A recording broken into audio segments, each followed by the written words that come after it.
so there's the instrument display panel, nicely conformed there, really chuffed with that. But what I want to do now is some basic seat belts, right, for this Hurricane. Basic seat belts, and we'll try and maybe do some more advanced ones on the Spitfire. So really easy. This is Tamiya masking tape. Okay, just pull a nice strip out onto your workspace. Right, get yourself a nice flat easy metal ruler. Right, and what we're going to do is make a really nice straight line. Okay, so line that up so it looks as good as you can get it, and then we get our blade, number 11 blade, run that right the way across.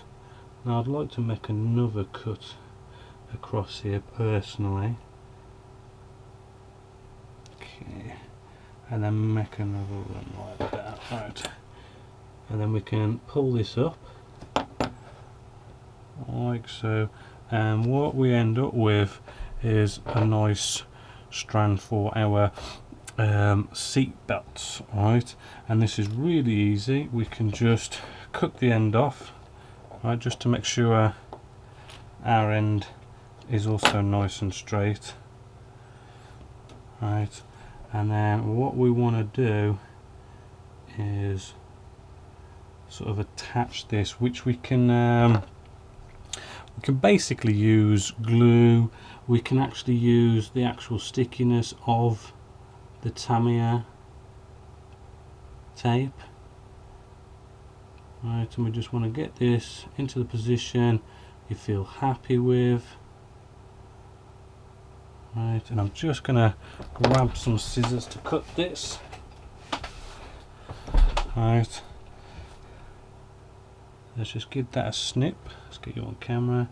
Give that a snip about where you want it. Right, and there's sort of like our first bit of our seat belt going on there. Right, and this is nice, basic and easy because this is literally it. Okay, right, there's no need to put buckles on or anything like that. You know, all that kind of stuff will go off later and sort of paint them in. This is as easy as it gets, really. And you basically want to do that, another one coming down there, and then you want one and two going across the sides as well, and that is basically it for that. Right, so there is the seat belt. As you can see, all I've done is whacked on a nice bit of simple paint. I used Steel Legion Drab by Citadel, and then I just whacked on a bit of the buckles, as you can see just there, some of our Rune Fang steel by Citadel as well. As you can see, it is basic, but actually for not going off and doing something advanced and not having any seat belts at all, you know, I really do think that is a nice little added extra. Now what I want to do now is get some kitchen paper towel. We want to dry brush this now because dry brushing is nice, easy and basic. What I'm going to be using, I'm going to be using our lead belcher, which is a base colour by Citadel. Right, and I'm just using well, this is Citadel as well, Games Workshop dry brush. Right, get some of that on the end of our paintbrush, and all we want to do is just rub this onto the kitchen paper towel, right, until we've hardly anything coming off of the brush. Right, so it is, as the word says, a dry brush, sort of dry brush. Right, and then what we want to do, got a nice bit of our cockpit here, and all I want to do is we just want to lightly start to dry brush over this. Right, lightly at first. Might need a little bit more on than that, might be a bit too much of a dry brush. Right, lightly at first, and as you sort of use up more and more off the end of the brush, right, we can start getting a little bit harder and pushing down a little bit more. Right, same with our seat here, we can just sort of brush this on, and what it does, it basically sort of, all your raised areas sort of get that tiny bit of paint that's on this dry brush, and it sort of just kind of brings them out, acts as if it's sort of like bits of scratches and stuff. Really does work rather well on black areas, as you can see just here. So it brings them out rather cool as well. It doesn't do too bad on this green, but we'll tidy that up a bit more later. We've also got all our let's dip a bit more, sorry, and again, you know, on your paper towel, just sort of get it all coming off of the brush until you've got hardly any sort of, you know, left on the brush. And then we can do the same here. I know this is like silver on silver, but this is like a gunbolt metal with sort of dry brushing on here, so it'll take this silver that we've already got on here and sort of give it a little bit more life. Right, actually might need a little bit more on our paintbrush. Right, should hopefully give it a little bit more life, as I say, and bring things out. But this is like a first layer of weathering. Right, we do want to sort of do a little bit more. Right, and this way we're going to build it up into something more. Remember, those black bits look really good when we dry brush these. They hardly need any sort of brushing on them, because they really do sort of pick it up rather good. You know, some backgrounds, as I say, will pick it up really good like black, and then there's some backgrounds where, you know, it takes maybe a little bit more to sort of get it coming out, like this silver. But it does sort of eventually come out. It's just a little quick layer, so I'm going to go over all the rest of this. So with all that now dry brushed, hopefully you can see it a lot clearer on this instrument display panel, but we've given that a nice dry brush there, and it just brings out those raised areas nicely with our sort of like a gunbolt metal colour. Now what I want to do now is I want to wax some washes on now, and a really nice easy wash would be the Flurry Models wash, which is basically a sludge wash. You know, it's water based, it's harmless, and all these kind of things, and it's easy to use. Now I'm going to be using black for this because black's good with silvers. You have to give it a good shake, right? And then what we're going to do, I'm going to get an old brush. I can just find my old brush. You know, well, this isn't an old one, but we'll use it anyway. Right, and what we're going to do is we're just going to now start just going over and just literally taking this wash and just brush it everywhere. Right, we don't need to kind of like absolutely cake it, but I mean, it doesn't matter if you do, really. Just, you know, it is just literally slap it on. It is that easy. Right, now I'll probably cause myself a little bit of a problem by having all this framework all sort of put together, so it's going to be a little bit hard when it comes to the cleanup stage, but you might want to do that a little bit differently, and hopefully, as you can sort of see already, I don't know if you can or not, but you know, that black really does sort of start to set things off, and this is just going to go into all those nooks and crannies, right, and it's just going to bring life into it. So we've got our dry brushing, which is taking care of all our raised areas by giving them like little scratches and stuff, and then this wash is going into the recessed areas to sort of give them life of mud, grime, dirt, shadows, all those kind of things as well. Right, so you just want to whack this all over, absolutely everywhere, don't miss a spot, and then you want to basically leave it for about half an hour for it to dry, depending on your climate. Next, nice quick one here, you can get some grime. Let's take the lid off of this, and what we can do is sort of mix things up a little bit, right? Basically we can take some of this grime colour, so we're taking two colours, and just here and there we can sort of add this, right? It doesn't have to be neat, just a you know, blobs here and there, maybe a sort of a bigger section over here, you know, just be totally random and original with this. Right, let the black and the grime sort of mix in there and just do that all around the model. Not only that, our instrument display panel here is all black, so putting a black wash on there isn't really going to do much. So actually coming in with this grime, and we can just plaster our instrument display panel with our grime here, and as I say, let this dry for about half an hour. Right, now with this wash, it's really easy to tidy this up. As you can see, it looks rather a bit messy in there, but basically we've made the grime to the extreme, and then we're just going to tidy it up to the way we want it. So, a bit of a kitchen paper towel with a bit of moisture, and we can just rub most of it off with the kitchen paper towel. Alright, get most of it up.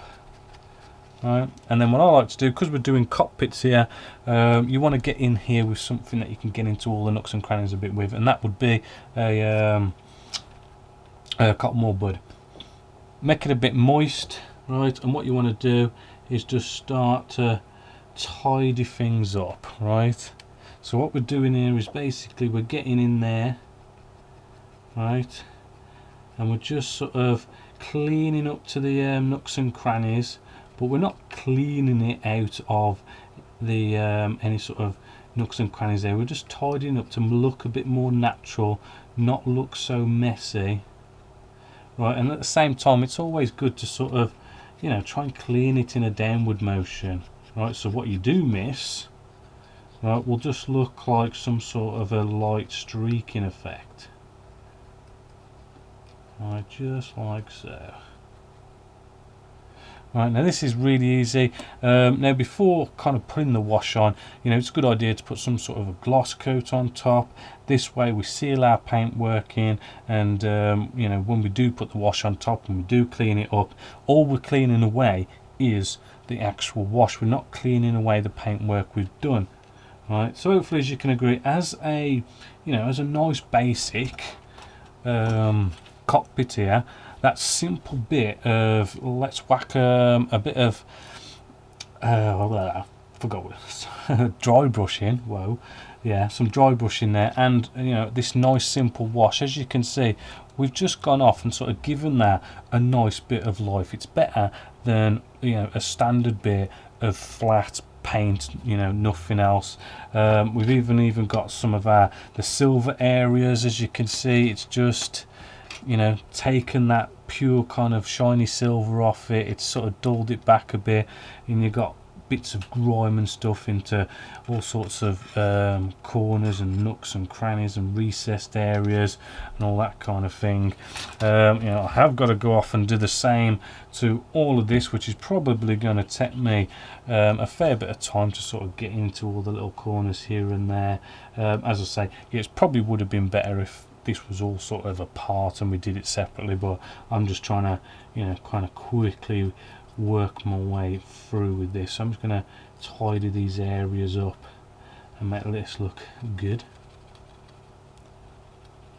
I'm just going to use some gloss UV varnish now. Now what I've just done off camera, I've just gone off and I've sprayed everything with the matte UV varnish by Winsor & Newton, just to kind of give everything that nice matte look, but there's certain parts that are on this that we want to be glossy, and one of that is definitely going to be these instrument display panels. So to do this, I'm going to be using gloss UV varnish. I have shown you before how to use the what is it, the canopy glue, right, to do the same sort of trick, but this gloss varnish does come out rather glossy. So I'm just getting now a paintbrush.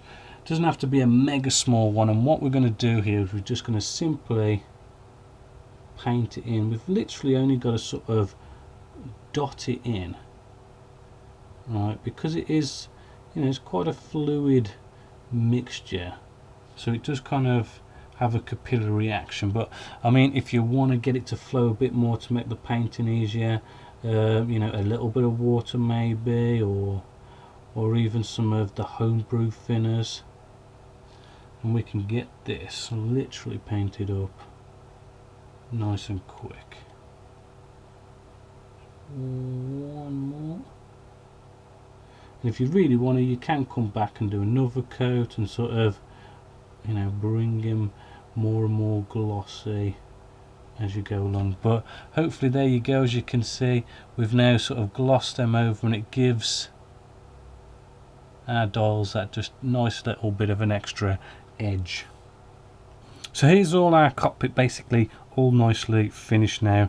As you can see, by cleaning that up, we have got this, we've taken that shine away from our sort of natural metal finish we've been trying to do there.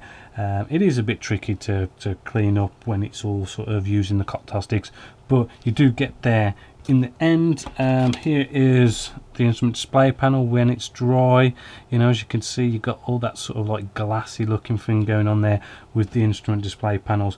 But what I want to do now is want to put our wings on, but they're not as easy as just putting them on, because we've got this whole sort of trench system going on here, where all these sort of as I say, like little trench things going on are supposed to fit with all this sort of framework that's going on as well. And as you can imagine, you know, it just doesn't quite do it right. It doesn't quite get in there, and this could just be a slight bit of a fit out of place, down to the moulding, also down to the actual paint we've actually got sprayed on here as well. That can sort of create an extra layer that prevents things from slotting in. So nice and simple with this bit here.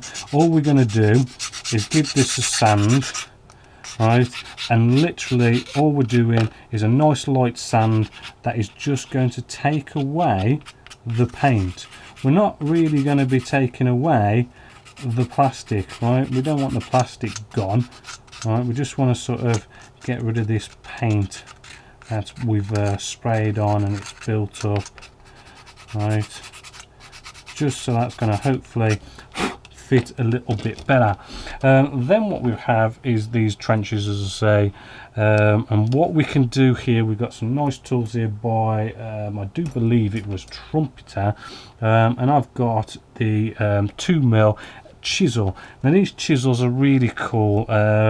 You don't use them that much, but when you do use them, they do come in use quite nicely. And what you could do is just very sort of lightly scrape along these trenches, and we're just basically you know, sort of making them a bit deeper, allowing our pieces to get in here a lot nicer and better. You don't want to be digging too much because we don't want to go right the way through. But as you can see there, we can dig through that a lot easier, because we can't really get in here with even the skinny sticks, right? Maybe get the sanding stick, sort of try and get it in at an angle to tidy that up a bit. And what this should do is it should allow this to fit a lot better. So I'm just going to go scraping through all these trenches. Remember, this area here, this is going to be where we're going to be able to see the landing gear, the wheel well base. So, you know, don't be scraping around this area.